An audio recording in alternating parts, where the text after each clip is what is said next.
3-4 জন আমার গাড়ি ঠুসাইতেছে।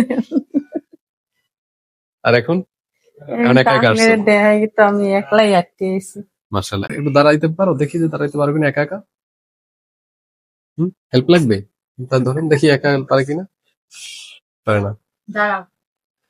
কি পরিমাণ কষ্ট দেখেন হাঁটুতে। হ্যাঁ, প্রচন্ড ব্যথা।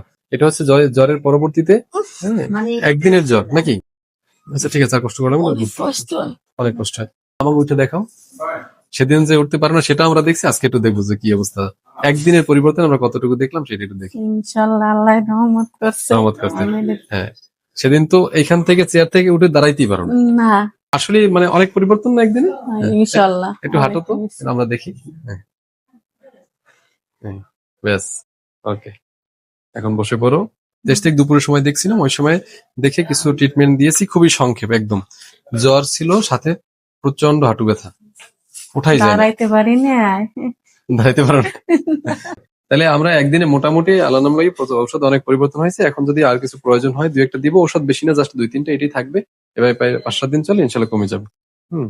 তো এটা অনেক ব্যথা, এটা অনেক সময় ভাইরাল ফিভারের কারণে এরকম ব্যথা হয়। তো আমরা সেটা ট্রিটমেন্ট দিয়েছি, আশা করি ঠিক হয়ে যাবে। আর কোনো টেনশন নেই, আল্লাহ ভরসা।